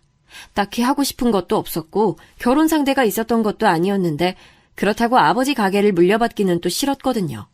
그러던 중에 아빠가 그렇게 놀고만 있을 거면 맞은편 박신의 부동산에 가서 알바라도 하라고 잔소리를 하는 통에 발을 들여놓았던 부동산 일이 제 평생의 업이 됐습니다. 남편과는 그 박씨 아저씨네 부동산에서 만났습니다. 남편도 저처럼 대학 졸업하고 빈둥대고 있다가 부모님 성화에 못 이겨 부동산 공부나 좀 해볼 겸 여기에 취직을 하게 된 거였죠. 남편이나 저나 처음엔 자격증도 없으니 문서 정리나 손님 맞이 따위에 잡일만 하다가 둘 다 박씨 아저씨 어깨 너머로 하나씩 배우는 부동산 일이 재밌어서 본격적으로 함께 자격증도 공부하고 실무에 하나둘씩 손을 대게 됐습니다. 그 과중에 정이 들어서 사내 연애를 하게 됐고 2년여의 연애 끝에 결혼을 하게 됐습니다. 지금 생각해보면 박씨 아저씨를 포함 꼴랑 4명 있는 조그만 부동산이었는데 사내 연애라는 표현이 조금 민망하네요. 그렇게 결혼과 동시에 남편과 저는 저희에게 일을 가르쳐 주셨던 박씨 아저씨의 품을 떠나 좀 더 강남 깊숙한 곳에 저희의 부동산을 차렸습니다. 불경기에도 어느 정도 먹고 살 만큼 수입이 들어왔고 연년생 2딸도 낳아서 무사히 잘 길렀습니다. 이대로 한평생 살다가도 별다른 여한이 없겠다 싶을 정도의 평온한 인생이었죠. 세상 얄미운 건방이 하늘을 찌르는 동서가 등장하기 전까지는요. 먼저 도련님의 얘기를 조금 하자면 결혼 전 도련님은 빈둥대던 남편과 달리 온 동네가 알아주는 수재였습니다. 그때 당시 경기 중 경기고를 수석으로 졸업하고 서울대마저 수석 입학, 수석 졸업을 했으니 시댁의 기대와 사랑을 한 몸에 받았던 것은 말할 것도 없죠. 그렇게 서울대 수석으로 의대에 진학한 도련님은 같은 과 2학년 후배인 동서와 연애하다가 동서가 인턴 생활을 마칠 때쯤 본격적인 결혼 얘기를 주고받았죠. 동서 역시 공부 하나로는 전국을 주름잡던 천재였는데 이미 두 사람의 연애 시절부터 시어머님의 편에는 극을 달렸습니다. 저와 남편의 연애 시절부터 상견례하는 날까지 저에 대해서는 별 관심도 질문도 하지 않았던 시어머니였습니다. 그런데 도련님이 의사 여자친구를 만난다고 하니까 교제한 지 2달도 채 되지 않았는데 그때 당시 자취하던 동서를 위해 반찬이며 밥이며 도련님 손에 들려보내고 절기마다 명절마다 선물에 건강식에 아주 상전 모시듯 했다고 하네요. 저는 동서가 건방이 하늘을 찌르게 된 데에는 시어머님의 이런 태도도 크게 한몫했다고 생각합니다. 시어머니의 아직 결혼도 안 한 예비동서와 저를 차별하는 모습에서 알 수 있듯이 남편과 도련님을 어렸을 때부터 대놓고 차별을 했다고 했어요. 공부하는 담을 쌓고 놀러다니기 바빴던 남편과 달리 항상 부모님 말씀을 잘 듣고 전교 1등을 놓쳐본 적이 없는 도련님은 그야말로 시부모님의 사랑을 독차지했죠. 그래도 별다른 큰 사고 한 번 친 적 없는 착한 남편이었는데 장남인데도 불구하고 차별을 받는 남편이 늘 불쌍했죠. 어디 모임에 나가서도 늘 도련님 자랑만 하시고 남편 얘기는 잘 꺼내지도 않으셨어요. 그런 분위기 속에서 자랐으니 동생인 도련님도 은근슬쩍 형을 무시하는 듯한 태도가 늘 배어 있었죠. 도련님의 형에 대한 태도가 그랬으니 동서될 사람의 저희 부부에 대한 태도 역시 비슷했을 거라고 어렵지 않게 추측이 가능하시죠? 이제부터 이 싸가지 없는 동서를 본격적으로 소개하겠습니다. 동서를 처음 본 건 상견례 자리였습니다. 시어머니는 훌륭하신 둘째 며느리 모시는 자리라면서 식당 예약부터 해서 사돈댁에 드릴 선물까지 모든 상견례 준비를 저한테 맡겼습니다. 저도 일하느라 바빴는데 정말 짜증이 났죠. 중요한 계약들을 앞두고 있던 시점이었거든요. 함께 일하는 남편이 제 상견례 준비로 업무에 자꾸 지장이 생기자 참다 못해 시어머니에게 한마디 했어요. 아, 엄마, 우리 지금 엄청 바쁘고 중요한 시기야. 왜 이럴 때 애엄마한테 상견례 준비를 시키기를. 그런 건 당연히 민석이가 해야지. 에이, 그 자식은 지 상견례 자리인데 형수한테 다 맡겨놓고 뭐하고 자빠졌대? 아이고 이 정없는 놈아, 네가 그러고도 형이야? 아이 민석이는 지금 제일 바쁜 레지던트 2년차 아니야. 새 며느라가도 이제 곧 인턴 마치고 레지던트 준비해야 하는데 걔네가 그거 준비할 시간이 어딨니? 아이 결혼 준비 대신해달라는 것도 아니고 상견례 준비 좀 애미한테 대신 좀 하라 그런 거 가지고 한밤중에 전화로 이 난리야. 그리고 그 코딱지만한 복도방이 뭐가 그리 바쁘다고 맨날 생색이야 생색은. 아이, 맨날 그놈의 복덕방! 공인중개사라고! 공인중개사! 우리도 성수기 때 민석이보다 바쁘면 더 바빴지 못하진 않는다고. 걔네가 못하겠으면 엄마가 대신 준비하던지 해. 지연이 지금 엄청 바쁘니까. 아니, 쓸개 빠진 자식이 지 동생 결혼하는데 도움은 못 줄 망정 지 마누라만 편들고 앉아있네. 아유, 내 팔자야. 아우, 됐어, 오빠. 아, 여보세요? 어머님, 저예요. 저 진짜 이번 한 번만 도련님들 도와드리는 거예요. 그래도 나름 집안의 경사라고 저도 있는 짬 없는 짬 다 내서 도와드리는 거니까 다시는 이런 거 저 시키지 마세요. 아, 잘난 도련님들 의사 부부는 당연히 제가 앞으로 도울 일도 별로 없겠네요. 저는 심술이 나서 시어머니께 한껏 쏘아붙이고 전화를 끊었습니다. 그리고 그렇게 바쁜 와중에 준비한 상견례 날이 다가왔습니다. 저희 가족이 먼저 도착해서 기다리고 있는데 사돈댁과 예비동서가 문을 열고 들어왔습니다.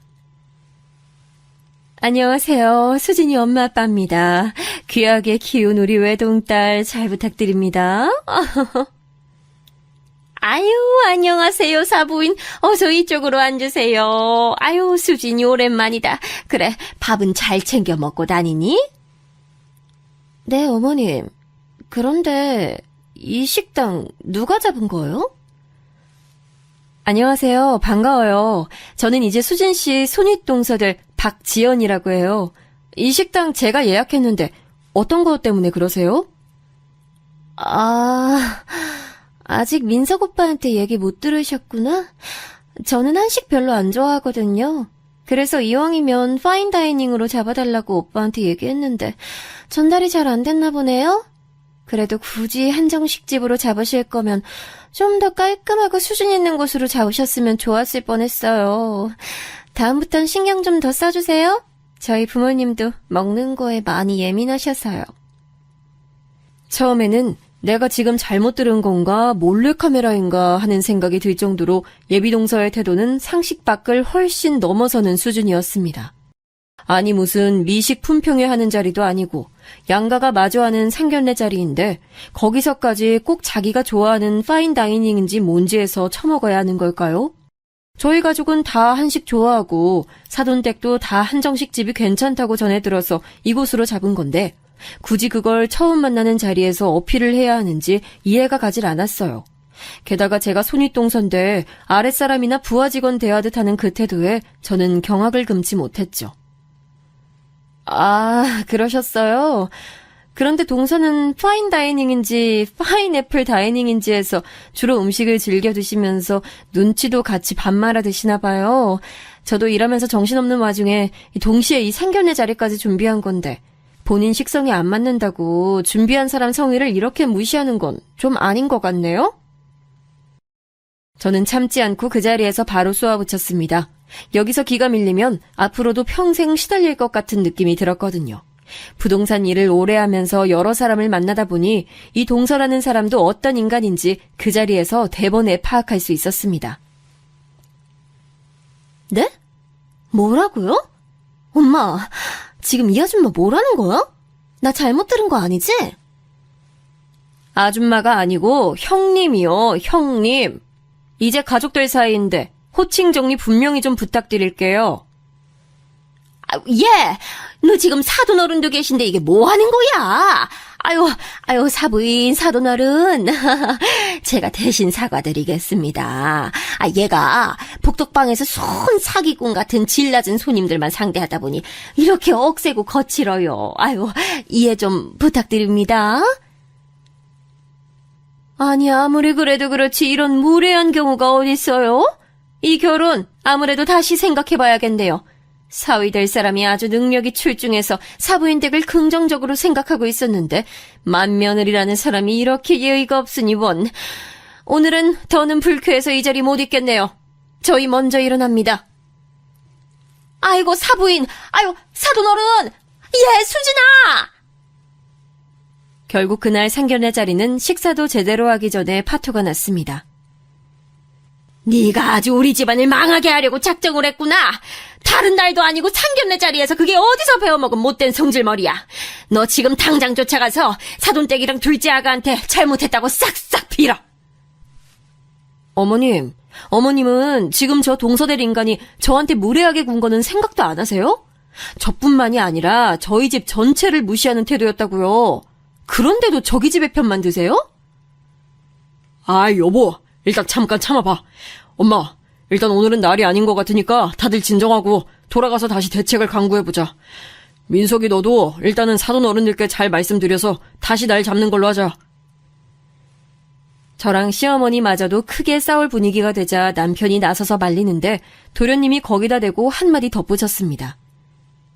젠장, 가족이란 것들이 도움은 주지 못할 망정 아주 내 신세 망치려고 작정을 했네. 뭐 임마? 너 지금 뭐라 그랬어? 이 자식이 진짜 죽으려고. 너 일로 와봐! 남편과 동생은 그 자리에서 멱살을 잡고 우당탕탕 주먹다짐을 하는데 영락없는 막장 드라마의 한 장면이었습니다. 처음엔 주먹이 몇 번 오가더니 온몸이 뒤엉켜서 주변 테이블이며 접시며 바닥에 다 쏟아지고 두 사람의 옷은 다 찢겨서 걸레짝이 됐습니다. 각종 숫자와 동물이 들어간 욕은 다 나오고 형제끼리 죽이네 살리네 난장판에 버리는데 칼만 안 들었지 진짜 무슨 큰일 난 줄 알았습니다. 결국엔 경찰까지 출동하고 가족 간의 문제라고 겨우 경찰들을 설득해서 돌려보낸 뒤에야 상황이 일단락됐죠. 엄마, 난 민석이 저 새끼 다신 안 보고 살라니까 저쪽 집안이랑 결혼을 하든 쌈을 싸먹든 나랑 지연이는 이제 가족 행사에 부르지 마. 결혼식도 부르지 말고 대가리 좋은 잘난 아들내미랑 며느리 맞이해서 평생 행복하게 사시오. 남편은 그렇게 시어머니께 쏘아붙인 뒤 제 손목을 잡고서는 그 자리를 박차고 나왔습니다. 그렇게 며칠이 지났을 때였죠. 남편과 함께 정신없이 일하고 있는데 누군가 문을 두드리길래 평소대로 손님을 맞이하려고 했습니다. 어서 오세요. 대명부동산입니다. 도련님? 도련님이 여기 어쩐 일로 오셨어요? 개업할 때도 공부한다고 코빼기도 안 비친 도련님이 웬일로 저희 가게에 처음으로 방문을 했습니다. 아이고, 이게 누구야? 잘나신 의사 양반 아니야? 위대하신 닥터 선생 장민성님께서 이 쓰러져가는 썩은 복덕방엔 어인일로 행차하셨습니까? 아이고, 여보, 얼른 레드카펫 깔아드리지 않고 뭐해? 아이, 또 왜 그래, 형? 나 사과하러 왔어. 사과? 사과는 무슨 얼어 죽을 놈의 사과? 난 네 새끼 꼴도 보기 싫으니까 당장 나가! 우리 지금 엄청 바빠! 아, 형. 그리고 형수님, 지난번엔 제가 잘못했습니다. 한 번만 용서해 주세요. 저랑 수진이가 그날은 많이 무례했습니다. 아이, 얼른 들어오지 않고 뭐해? 도련님은 그렇게 사과를 하더니 문 밖에 누군가에게 들어오라고 손짓을 하는데 그 사람은 다름 아닌 예비동서였습니다. 안녕하세요. 민석 오빠 말 듣고선 저도 많이 생각해봤어요. 물론 그날 그 식당이 제 취향은 아니었지만 그래도 고생하신 형님 생각 못하고 그런 말 한 건 제 실수였네요. 유감스럽게 생각합니다. 아이, 수진아. 유감스럽다는 게 뭐야? 정치인도 아니고. 얼른 죄송하다고 해. 아, 뭐? 이 정도 했으면 된 거 아니야? 뭐, 무릎이라도 꿇을까? 마지못해서 안 하느니만 못한 사과를 하는 둥 마는 둥 하는 예비동서의 모습을 보면서 당장이라도 엉덩이를 뻥 차서 문 밖으로 내쫓을까 하고 있었는데 도련님이 말리고 나섰습니다. 형, 그리고 형수님, 이 사람이 자존심이 워낙 세서 그래요. 이 정도면 이 사람 입장에서 충분히 사과한 것 같은데 한 번만 너그럽게 용서해 주세요. 저희 사실 이 결혼 엄청 중요해요.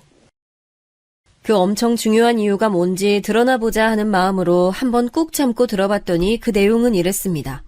사돈어른 되실 분께서는 국내에서 꽤 알려진 큰 의료재단의 이사장이신데 자기 딸에게 이 가업을 물려주길 오랫동안 바래오셨다고 합니다. 하지만 동서는 실제로 환자를 보는 일에만 관심이 있고 재단 경영에는 전혀 관심이 없었다고 해요. 그런데 동서가 외동딸이니 그 가업을 이어서 경영해줄 사람이 필요하잖아요. 그러던 와중에 똘똘한 의사사위를 맞이할 기회가 왔으니 사돈어른 입장에서는 생판 모르는 남한테 이 일을 맡기기보다 명의는 딸에게 물려주더라도 실제로 경영을 해줄 사람으로 도련님이 적임자라고 생각을 하셨대요. 남편 집안은 평범한 중산층이었지만 도련님은 이미 의료계에서도 이름난 불세출의 천재인데다가 야망까지 도터워서 사돈어른 입장에서는 도련님을 그렇게 마음에 들어 하셨다고 하네요. 그런데 상견례 날 그런 일이 생겼으니 사돈댁 임짝만 생각하면 황당할 만도 하죠. 자신의 야망을 포기할 수 없었던 도련님은 이번 기회를 놓치면 언제 다시 그런 큰 기회가 찾아올지 모르기 때문에 그 센 자존심을 꺾고 저희에게 사과를 먼저 해온 것이었어요. 너 이 새끼 결혼을 하는 거냐? 비즈니스를 하는 거냐? 재수씨 사랑하긴 하는 거야? 아, 형. 당연히 이 모든 건 내가 수진이를 사랑하는 거를 기본으로 깔고 가는 거야. 무슨 말을 그렇게 못되게 해. 아이, 그리고 막말로 형수님. 삼촌이 그렇게까지 입지가 커지면 수민이 지민이한테도 다 좋은 일 아니겠어요? 조카 녀석들뿐만 아니라 형이랑 형수님 건강검진은 평생 걱정도 하지 마세요. 저희가 최상의 서비스로 모시겠습니다. 늘 자기 형을 무시만 하고 콧대가 하늘을 찌르던 도련님이 이렇게까지 싹싹 빌자 저도 조금은 의아한 마음이 들기 시작했습니다. 그래요, 뭐 도련님 뜻은 잘 알겠어요. 그런데 두 사람 결혼하는데 우리가 무슨 영향력이 있다고 이렇게까지 찾아와요? 막말로 두 사람 알아서 결혼하고 우리 평생 안 보고 살아도 되는 거잖아요. 우리한테 뭐 바라는 거라도 있어요? 아, 그게요, 형수님. 장인 장모님이 형수님 사과를 꼭 받아야겠다고 하셔서. 안 그러면 이번 결혼은 아예 없던 걸로 하시겠다고. 형수님, 제가 이렇게 빕니다. 딱 한 번만 이 불쌍한 시동생 위해서 장인 장모님께 사과 전화 한 통만 부탁드립니다. 저희 장인 장모님 생각보다 빡빡하신 분들 아니에요. 딱 한 번만요. 형수님, 아니 누나, 평생 큰 누님으로 모시겠습니다. 제가 이렇게까지 빕니다. 제발요. 한 번만요. 그러면서 도련님은 맨바닥에 무릎을 철퍼덕 꿇는 거 아니겠어요? 아이고, 지랄이 났다, 지랄이 났어. 당장 일어나서 꺼지지 못해? 아, 형, 내 말 들어줄 때까지 안 나갈 거야. 제발. 급기야 도련님은 남편의 바지가랑이까지 붙들고 바닥에 늘어지기 시작했습니다. 도련님은 늘 욕심이 많은 줄 알았으나 이렇게까지 성공력이 강한 사람인 줄은 그때 처음 알았습니다. 저는 그 사과가 죽기보다 하기 싫었지만 그래도 그날 좀 심하게 쏘아붙인 감도 없잖아 있고 우리 딸내미들 얘기까지 하면서 저렇게까지 싹싹 비는 도련님을 보니까 이번만은 한번 져줘야겠다고 생각을 했습니다. 그렇게 한 발 물러서서 사돈 어른들께 전화를 드려 그날 동서가 무례하게 군 건 맞지만 그렇다고 똑같이 대응한 저도 지혜롭지는 못했다고 죄송하다고 사과를 드렸습니다. 의외로 사돈 어른들도 딸 자식 외동으로 오냐오냐 키워서 말을 좀 막 하는 경향이 있는데 이해해달라고 쿨하게 받아주셔서 그렇게 사돈댁과의 갈등은 일단락됐습니다. 그러는 김에 남편과 시어머님도 도련님의 중재로 화해를 하게 됐고요. 그렇게 우여곡절 끝에 치러진 두 사람의 결혼식은 제가 그동안 봐왔던 어떤 결혼식보다도 화려했습니다. 장충동의 유명한 호텔의 가장 큰 홀을 통째로 빌렸는데 사돈 어른댁 손님들이 거의 대부분이었습니다. 그중에는 그 지역 유지는 물론 지역구 의원, 유력한 기업가 등등 흡사 재벌가의 결혼식에서나 볼 법한 끝발 날리는 사람들이 가득했죠.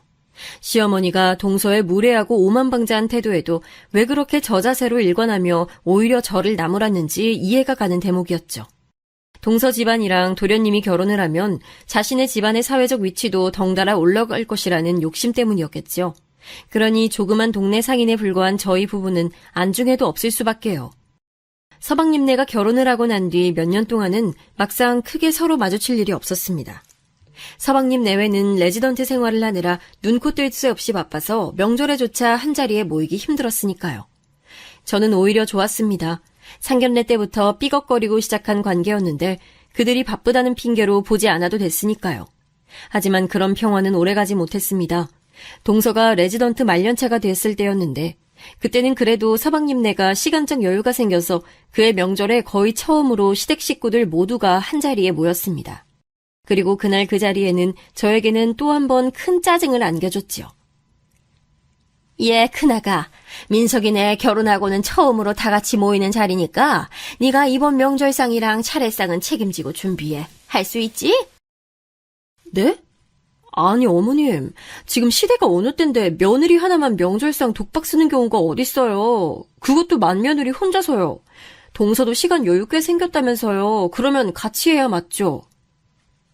아니, 얘가 정신 나간 소리 하고 있네. 아무리 레지던트 말년차라고 해도 뭐 니네 복덕방처럼 여유로울 줄 알았어? 아무리 말년차여도 바쁜 건 바쁜 거야. 이럴 때 손이 똥설어서 인심은 못 베풀 망정 어디 바쁜 애 못 부려먹어서 안달이야. 정말 너무하시네요, 어머님. 그래요. 뭐가 됐든 명절상이랑 차례상만 준비하면 되죠? 일단 알겠습니다. 시어머니는 아무런 거리낌 없이 저에게만 모든 명절 음식 준비와 차례 준비를 일임하셨습니다. 저는 너무 신경질이 나는 데다가 일이 너무 바빠서 제대로 그걸 준비할 시간조차 없어서 그냥 돈 주고 명절 음식 전문 출장 뷔페에다가 모든 준비를 맡겼죠. 허투루 준비했다는 소리 듣기 싫어서 아주 최고급 업체를 선정해서 제대로 준비했습니다.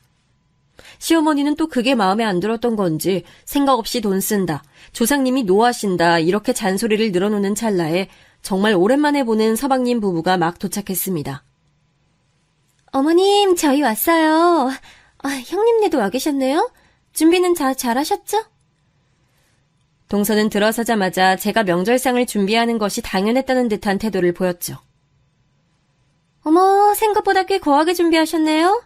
어머니, 저희 배고파요. 얼른 식사해요. 저는 이번 명절만 지나가면 정말 다시는 시어머니와 동서를 안 볼 생각으로 마지막으로 한 번만 꾹 참자고 다짐했습니다. 그렇게 서로 밥숟갈을 들기 시작할 때였죠. 어머나? 생각했던 것보다 음식들이 훨씬 맛있네요? 아니, 형님, 상견례 식사 장소 잡으셨을 땐 정말 센스라곤 하나도 없는 분인 줄 알았는데 이렇게 음식 솜씨가 좋으신 줄은 몰랐네요. 말도 마라, 작은아가. 얘가 글쎄 이걸 비싼 돈 주고 출장 뷔페를 불렀다지 뭐야. 아유, 한심해라. 뭐라고요? 어쩐지. 아니, 근데 형님, 조그만 복덕방 하나 운영하시면서 이런 비싼 출장 뷔페가 감당이 되세요? 너무 무리하신 거 아니에요? 동서, 또 시작이야? 힘들게 준비한 사람 성의 생각해서 좀 좋게 넘어가주면 안 돼? 준비하는데 하나 도움 준 것도 없으면서 이제야 코빼기 비춰놓고선 왜 또 시비야? 그리고 한식 안 드신다는 분이 또 고급 뷔페는 마음에 드나 보지? 뭐라고요? 형님이야말로 왜 또 비아냥대세요? 오빠, 내가 이 꼴 보기 싫어서 오늘 안 온다고 했잖아. 진짜 하여튼 이래서 골량 없는 사람들이랑은 겸상도 못하겠다니까. 아, 그만. 너 또 왜 그래? 형수님도 그만하세요. 왜 두 사람은 만나기만 하면 서로 못 잡아먹어서 안달이에요. 그만은 너나 이 새끼야! 재수씨도 이번 명절에 손 하나 까딱 안 했으면 조용히 와서 있다가 조용히 갈 일이지. 왜 고생한 애엄마한테 면박이에요?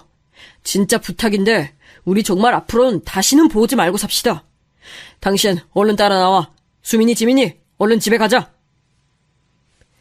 그렇게 서방님 내외와 함께한 첫 명절은 상견례 때와 비슷하게 다시 한번 파토가 났습니다. 이대로라면 영원히 안 보고 사는 게 서로에게 좋겠다는 생각이 들었습니다.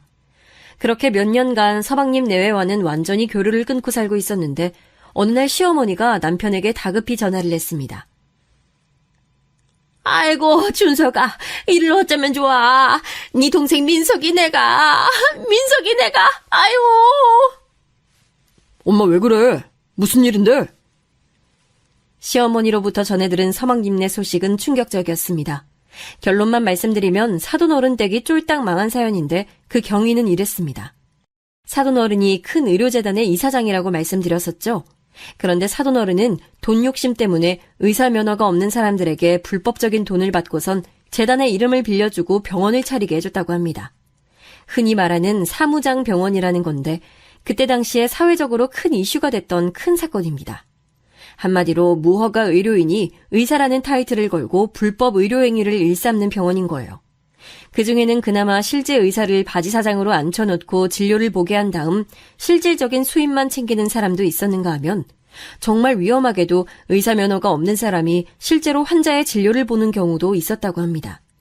둘 다 불법 행위지만 전자는 그래도 진짜 의사가 환자를 진료하는 반면에 후자는 의사 면허가 없는 사람이 환자를 진료까지 하면서 그 이득까지 챙기는 형태이기 때문에 정말 위험하고 반드시 근절되어야 할 일이었죠. 그런데 그렇게 불법적으로 재단의 이름을 내준 병원이 수십 곳이었다고 하니 사돈어른이 저지른 죄는 엄청난 중죄였습니다. 사돈어른은 그 일이 밝혀지자마자 법정 구속이 되었는데 문제는 거기서 끝이 아니었습니다. 사돈어른이 의료재단 일 외에도 이것저것 벌려놓은 사업이 여럿 있었는데 구속이 되자마자 투자자들이 모든 투자를 철회하고 사돈어른을 사기죄로 고발했습니다. 그렇게 사돈어른의 재단과 벌려놓았던 사업은 하루아침에 폐가망신을 하게 됐죠. 서방님은 다행히 아직 사돈어른의 재단 일에 본격적으로 참여를 한 게 아니었기 때문에 법의 철퇴는 피해갔지만 순식간에 빚더미에 앉은 처가댁을 일으키느라 여념이 없었죠. 그때 당시 이제 막 조교수로 부임했던 때라 처과의 폭풍을 혼자서 다 막아내기엔 역부족이었습니다. 콧대 높던 동서도 하루아침에 집이 쫄딱 망하자 어찌할 바를 모르고 발을 동동 구르고 있었습니다. 저는 솔직한 마음에 세상 지잘난 맛에 살던 동서가 쫄딱 망했단 소리를 듣고 통쾌하기도 했습니다. 그리고 비교적 신사적으로 보였던 사돈어른이 그런 불법적인 일들을 저질러 왔다니 놀랍기도 했죠. 시어머니는 막내 아들이 그렇게 고초를 겪고 있다는 걸 알자 장남인 남편에게 어떻게 조금이라도 도와줄 순 없는지 하는 마음에 전화를 건 거였어요. 그게 엄마, 지금 시점에서 우리가 민성이네를 어떻게 도와줄 방법이 사돈어른 변호사 비용 보태드리는 거 말고는 딱히 해줄 수 있는 게 없네. 나도 물론 그 자식 밉다고 안 본 지 몇 년 되긴 했지만 그래도 동생놈 일이니 완전히 외면할 순 없겠는데 지금은 딱히 뭘 더 어떻게 해야 할지 모르겠어. 일단 우리 쪽에서 또 뭔가 도울 방법이 생기면 돕도록 할게. 너무 걱정하지 마, 엄마. 민석이 그 자식 머리 안 한 좋은 놈이니까 어떻게든 이겨낼 거야. 아이고, 내가 못 산다, 못 살아. 일단 알겠어. 일단 내가 다시 연락하마. 그렇게 남편과 어머니가 통화를 끊고 또다시 며칠이 흘렀습니다. 이번에는 제게 전화가 한 통 걸려왔습니다. 네, 대명부동산입니다. 형수님, 저예요, 민석이. 아니, 서방님이 어쩐 일로 저한테 전화를 다 주세요? 그게요. 장인어른 일은 형이 보태준 변호사 비용으로 어찌어찌 해결해 나가는 중인데요. 형수님께 한 가지 부탁드리고 싶은 게 있어서요. 뭔데요, 서방님? 일단 말씀해 보세요. 전 일단 지금 있는 병원에서 계속 교수로 남아있는 게 나을 것 같고 집사람은 어떻게 되는 대로 개인 병원을 개원해서 빨리 돈을 모아야 이 상황을 해결할 수 있을 것 같아요. 집사람 전공은 피부과니까 강남에 병원 차리면 어떻게든 몇 년 안에 처가댁 금전적인 부분은 많이 해결이 될 것 같아요. 그래서 말인데 형수님께서 집사람 병원 자리 좀 알아봐 주실 수 있을까요? 집사람 동기랑 같이 차릴 건데 장인어른이 집사람 명의로도 몇 가지 일을 벌여놓은 게 있어서 혹시 몰라 부동산 계약은 집사람 명의로 하긴 좀 힘들 것 같고 그 같이 하는 동기 이름으로 계약하게 될 것 같아요. 아무튼 부탁 좀 드리겠습니다. 네, 알겠어요. 뭐 그런 건 저희가 전문가니까 좋은 자리 소개해드리는 건 어렵지 않죠. 동서한테 내일 2시까지 저희 부동산으로 오라고 전달해 주세요. 감사합니다, 형수님. 감사합니다. 서방님은 안 그래도 껄끄러운 형한테 2번 신세지기가 민망했는지 저한테 따로 전화를 해서 동서의 일을 부탁했습니다. 저는 사실 동서 얄미운 것만 생각하면 도와주고 싶은 마음이 털끝만큼도 없었는데 서방님이 이렇게까지 부탁을 하는 데다가 그래도 가족이라고 이런 상황에서까지 모른 척하는 건 너무 정없어 보였기에 이번 딱 한 번만 도와주기로 했습니다. 다음 날 저희 부동산에 도착한 동서는 얼굴에 근심이 한가득이어서 살짝 불쌍하기도 했지만 제가 소개하는 병원 자리들을 함께 돌아보는 동안에는 영락없이 원래 싸가지 없는 모습 그대로였죠. 형님, 이런 지저분한 데서 피부과를 어떻게 해요? 동서가 말한 가격대에서 최고 좋은 조건으로 선별한 거야. 아니면 건너편에 엘리베이터 없는 데로 갈래? 거기는 엘리베이터 없는 대신 여기보다 싸고 더 넓어. 더 깔끔하기도 하고. 어떻게 할래? 아니, 형님, 강남에서 피부과 하면서 엘리베이터 없는 데서 한다는 게 말이 돼요? 저 망하게 하려고 작정했어요? 부동산 오래 하셨다는 분이 그 정도 감각도 없어요? 이러니까 애초에 큰 법인형 부동산한테 일을 맡겼어야 됐는데 급하다고 형님한테 맡겼더니 이거는 뭐 더 쫄딱 망하게 생겼네요. 이봐, 동서! 내가 진짜 부동산 수십 년 하면서 가진 진상 다 만나봤는데 동서 같은 진상은 처음 본다. 아니, 그렇게 마음에 안 들면 가격을 올려서 보던가 아니면 지금 가격대에서 최대한 타협해서 들어가던가 해야지. 무조건 이것도 싫다 저것도 싫다 하면 강남 벗어나서 저기 어디 시골에 가서 차려. 지금이 벌써 몇 번째 건물이야. 나 더 이상 짜증나서 안 해. 다른 부동산 알아봐. 저는 그렇게 동서를 그 자리에 내팽개치고 돌아왔습니다. 그리고 며칠이 지나지 않아 사돈어른의 첫 재판 결과가 나왔는데 엄청 무거운 실형이 선고됐다고 했습니다. 항소를 하기 위해 더 많은 변호사 비용이 필요한 상황이 되자 동서는 서방님과 함께 다시 저를 찾아왔습니다. 형수님, 이 사람이 며칠 전에 또 무례하게 굴었다면서요. 제가 대신 사과드리겠습니다. 이 사람이 자존심만 세고 세상 물정을 몰라서 다시 한번 형수님을 불쾌하게 해드렸네요. 뭐해, 얼른 사과드려. 죄송해요. 말씀드린 조건에서 최대한 맞춰서 들어갈게요. 하루빨리 개원해서 아빠 일 해결해야 되는데 제가 경솔했네요. 그 잘난 동서가 웬일로 저자세로 팍 숙이고 사과까지 하면서 눈시울이 촉촉해지는 진풍경이 벌어졌습니다. 사돈 어른의 일이 다급하고 절망적이긴 했나 봅니다. 그래도 저는 그때까지도 괘씸한 마음이 가시질 않아서 이번만큼은 더 도와주고 싶은 마음이 없었습니다. 경수님, 이번 일 도와주셔서 이 사람 병원 잘 되면 3년간 수익의 5% 떼드릴게요. 어떤 병원 투자자도 이런 좋은 조건 제안받는 경우는 드물어요. 정식으로 투자자 계약 체결 지금 당장 해드릴 수 있어요. 변호사랑 상의해서 서류까지 다 준비해왔어요. 형수님이 이 강남 바닥에서는 누구보다 좋은 자리 잘 잡아내는 알만한 사람은 다 아는 통이잖아요. 지금 형수님이 좋은 자리 하나 소개해주시면 저희랑 장인어른 상황 한 방에 역전시킬 수 있어요. 이 자존심 센 사람이 이렇게까지 제안하는데 마지막으로 한 번만 도와주십시오. 사실 동서가 제안하는 수익의 5% 이딴 거는 안 받아도 그만이었죠. 지금도 받을 생각은 없고요.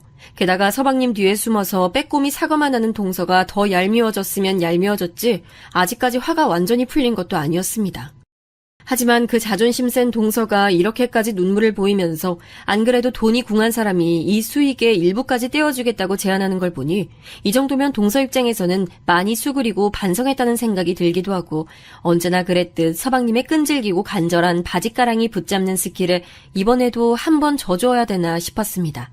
아닌 게 아니라 동서와의 갈등을 떠나서 한 사람의 공인중개사로서 매번 사정이 어려운 임차인들의 딱한 사정은 항상 들을 때마다 정말 가슴이 아프거든요. 그래서 정말 진짜 마지막으로 자비를 한번 베풀기로 했습니다. 좋아. 그러면 진짜 마지막으로 보여줄 건물이 하나 있는데 이것까지 싫다 그러면 진짜로 다른 부동산 알아봐. 나도 이제 더 이상은 도와주기 힘들어. 그렇게 으름장을 놓고 소개해준 건물은 대로변 코너에 입지한 건물이었는데 이 자리에 피부과를 개원하면 대박이 날 것은 너무나 분명한 곳이었습니다. 아니 형님, 이런 좋은 데를 왜 이제껏 숨겨놓으셨대요? 저 여기로 할게요. 바로 동업자 불러와서 계약서 쓸게요. 바로 어제 나온 따끈따끈한 물건이야. 원래 이 자리에 있던 병원 원장님도 여기서 돈 많이 벌어서 빌딩 사서 나가는 거라 권리금도 안 받고 나가는 거니까 명당 중 명당이라고. 내가 진짜 아무한테도 소개 안 한 물건 소개해주는 거니까 서방님 체면 봐서라도 잘 운영해. 아, 알겠어요 형님. 여보세요? 언니, 내가 주소 하나 보내줄 테니까 얼른 일로 와봐. 대박 자리 하나 찾았어. 제가 소개해준 소위 대박자리가 마음에 쏙 들었던 동서는 동업자와 있는 대출 없는 대출을 다 끌어모아서 일사천리로 그 자리에 병원을 차렸습니다. 그리고 얼마 지나지 않아 그 병원에 개원식을 열었죠. 남편은 동생이랑 사이가 아직도 대면대면한 상태여서 개원식에 참여하진 않았지만 저는 그래도 그 건물과의 오랜 인연도 있고 거기에 참석하는 사람들 중에 잠재 고객이 있을 수도 있기 때문에 동서와의 껄끄러웠던 지난날은 잠시 묻어두고 그 자리에 참석했어요. 강남 노른자 땅에 꽤 큰 규모로 개원을 하는 것이라 그런지 그날 개원식에는 꽤 손님이 많이 왔습니다. 시어머님 역시 그 자리에 오셨는데 저를 보자마자 하는 말이 예, 너 둘째 아가줄 축하금은 두둑이 준비했지? 이런 날 돈 아끼면 오던 복도 달아난다. 라고 하시는 게 아니겠어요? 어머님, 제가 동서한테 이런 좋은 자리를 돈 한 푼도 안 받고 소개해줬는데 무슨 축하금까지 더 내라고 하세요. 아이고, 이 인색한 거사. 남들 다 저렇게 흰 봉투 준비하는데 너만 빈손으로 있을 거야? 네 그런 모습 보고 잘도 니네 복덕방에 손님 꼬이겠다. 저는 동서에게 축하금을 줄 생각이 추호도 없었지만 시어머니가 저희 부동산에 손님이 꼬이네 어쩌네 하는 소리까지 해대는 통에 왠지 깨름직한 생각이 들어 지갑에 있던 현금 뭉치를 꺼내 흰 봉투에 넣고 동서에게 전달했습니다. 동서는 봉투를 받자마자 아니, 이게 웬 거예요? 하면서 그 자리에서 봉투를 열어보면서 얼마가 들어있는지 세기 시작했습니다. 그러더니 한마디 덧붙이더군요. 형님 지금 장난해요? 이럴 거면 아예 오질 말지. 고작 20만 원이요? 지금 저희 병원 클래스 보시고도 고작 이 돈 집어넣은 거예요? 형님이 아까 마신 와인 한 잔만 해도 20만 원 훨씬 넘어요. 지금 제 급하고 이 20만 원이 어울리기나 해요? 진짜 어이가 없네. 저는 동서의 그 말을 듣는 순간 모든 이성의 끈을 놓았습니다. 야, 이 개념 없는 년아. 너 지금 뭐라 그랬어? 급? 급이라고? 진짜 급이 뭔지 보여줄까, 어? 그 자리에서 폭발한 저는 가방에서 부동산 계약서 한 부를 꺼내 동서 얼굴에 던졌습니다. 아니, 지금 이게 무슨 몰상식한 짓이에요? 야, 그 계약서 잘 읽어봐. 뭐요? 이 계약서 뭐요? 전부 다 사인하고 계약금, 잔금 다 입금했잖아요. 아니, 그거 말고 마지막 장 한번 보라고. 도대체 마지막 장 뭘 보라는 거야, 짜증나게. 동서는 마지못해 계약서의 마지막 장을 펴보는데 이내 얼굴이 파랗게 질려버렸습니다. 아니, 이게 어떻게...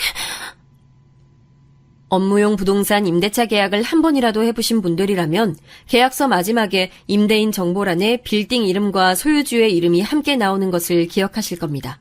그렇게 동서가 계약한 건물의 계약서 임대인란에는 이렇게 선명하게 적혀 있었습니다. 땡땡 빌딩 소유주 박지연 720523 2 땡땡땡땡땡땡. 네, 그 건물의 건물주가 바로 저였습니다. 아니, 형님, 이거 동명이인이죠? 이거 사기야. 사기라고. 사기는 얼어 죽을 놈의 사기. 야, 너 당장 이 건물에서 나가. 잔금 치렀다고 못 내쫓을 것 같지? 그럴 줄 알고 내가 특약사항에다가 니년이 찍소리 못하게 즉시 계약 해지 조건 다 걸어놨으니까 어디 법적으로 걸고 넘어질 거면 그렇게 해보던가. 형님, 잠깐만요. 잠깐만 진정해보세요. 여러분, 지금 잠깐 건물주님과 오해가 생긴 것 같은데 오늘 개업식은 여기서 마치겠습니다. 모두 돌아가 주세요. 형님, 저랑 잠깐 얘기 좀 해요. 이게 지금 무슨 상황인 거냐고요? 문자 그대로 제 소유의 건물에 동서가 임차인으로 들어와 있는 상황인 거죠. 동업자 명의로 계약을 했고 계약 당일에 동서는 여기저기 돈 끌어모은다고 계약 자리에 나오지도 않았으니 건물주가 저라는 사실을 그때까지도 모르고 있었던 게 당연하죠. 그럼 언제 제가 이런 좋은 건물을 가진 부자가 되었느냐고요? 제가 달리 공인중개사겠어요? 그것도 잠깐 하룻밤 눈 감았다 뜨면 수십 개의 부동산이 생겨났다가 망하는 이 무한 경쟁의 강남 부동산 시장에서 수십 년간 안 망하고 살아남으려면 보통 실력 가지고는 힘든 일이죠. 그 탄탄한 실력을 바탕으로 저와 남편은 개업 초창기부터 부동산 운영과 동시에 저희가 직접 재테크를 많이 했습니다. 부동산 시장의 최전선에 있었기 때문에 그 어느 누구보다도 빠른 정보력으로 정말 재미를 많이 봤죠. 처음엔 조그맣고 다 쓰러져가는 허름한 빌딩부터 투자를 시작해서 계속해서 더 좋은 건물을 사고 되팔고 하는 식으로 수익을 올려서 지금 이 노른자 코너 자리에 위치한 좋은 건물까지 갖게 된 거죠. 그 밖에도 여기저기에 어떤 건물은 제 명의, 어떤 건물은 남편 명의로 몇 채가 더 있습니다. 그동안 티를 안 냈다 뿐이지 저희는 잘나신 의사 집안인 사돈댁이 하나도 부럽지 않은 강남의 자산가들이에요. 아마 부동산 투자를 조금 해보신 분들이나 업계 종사자분들이라면 동서가 처음에 병원 자리를 알아볼 때 계속 마땅한 자리가 없다가 하루아침에 최상급 물건이 나타난 부분에서 조금 의아하셨을 겁니다. 만약 같은 금액 조건에서 계속 찾는다면 갑작스레 이전 물건보다 훨씬 좋은 매물이 바로 다음날 튀어나온 건 불가능하거든요. 다 제가 제 건물에 마침 생긴 공실에 동서를 꽂아 넣어주었기 때문에 가능한 일이었죠. 당연히 원래 받아야 할 보증금과 월세보다 훨씬 적게 계약을 했고요. 서방님의 간절한 태도를 생각해서 그리고 집안이 쫄딱 망한 동서의 처지를 불쌍하게 생각해서 큰 자비를 베풀었는데 자기 급에 안 맞는 축하금 봉투 내밀었다고 건방지게 구는 꼬라지를 보니 더 이상 참지 않고 폭발해버린 겁니다. 형님, 제가 잘못했어요. 한 번만 봐주세요. 아니, 한 번만 살려주세요. 다시는 형님 무시하지 않을게요. 제발 한 번만 살려주세요. 개원식 손님들이 모두 돌아간 자리에서 동서는 제게 무릎을 꿇고 닭똥 같은 눈물을 흘리면서 싹싹 빌었습니다. 아이고, 얘 큰아가. 나도 네가 이렇게 엄청난 사람인 줄 몰랐어. 내가 대신 사과할 테니 이제 그만 작은아가 용서해다오. 다 망한 집안 이렇게 세워보겠다고 이것저것 다 끌어모아서 이렇게 새로 시작하는데 마지막으로 한 번만 자비를 베풀어다오. 결혼 생활 내내 저를 무시했던 시어머니조차도 이전엔 볼 수 없었던 예의 바른 태도로 저를 설득했습니다. 동서, 자네가 얼마나 위대한 집안에서 얼마나 공부를 많이 하고 자랐는진 모르겠지만 아무리 그래도 겉으로 보이는 걸로 사람 함부로 무시하면 안 되는 거야. 알았어? 앞으로 동서하는 거 봐서 계약은 해지하든지 말든지 할 테니까 앞으로 똑바로 해. 이제껏 서방님 봐서 참고 있었는데 한 번만 더 나 열받게 하면 가만 안 있는다 진짜. 네, 형님. 알겠습니다. 알겠습니다. 정말 죄송해요. 사실 이미 잔금이 들어온 계약건에 대해서 임대인이 일방적으로 계약을 해지하는 것은 쉽지 않은 일일 뿐더러 가능하다고 해도 그렇게 곧바로 처리할 수도 없습니다. 다만 동서의 태도가 너무 괘씸하니까 겁을 좀 준 것뿐인데 그런 절차도 잘 모르는 동서가 겁을 집어먹고 저에게 싹싹 비는데 제 마음이 얼마나 통쾌했을지 짐작하시나요? 어쨌든 그날 사건 이후로 저는 동서의 완전한 갑이 되었고 동서는 그때부터 이날 이때까지 저를 아주 깍듯이 모시고 있습니다. 참 돈이란 게 무엇인지 하루아침에 사람의 태도를 이렇게 바꿀 수 있는 걸까요? 한편으론 무섭기도 합니다. 아무튼 그 이후로 다행히 동서의 피부과는 엄청 대박이 나서 집안의 빚도 모두 갚고 사돈 어른의 재판도 최대한 유리한 쪽으로 이끌어냈습니다. 저는 행여라도 우리 딸들이 행여라도 돈 때문에 서러운 일 당하지 않았으면 하는 마음에 오늘도 열심히 강남 바닥을 돌아다니며 좋은 매물 정보를 수집하고 있습니다. 잠시 차 한잔 마시며 쉬는 틈에 사연을 적어봤는데 벌써 시간이 이렇게 됐네요. 그럼 저는 다음 건물을 타러 이만 이동해야 할 것 같습니다. 모두들 좋은 하루 보내세요.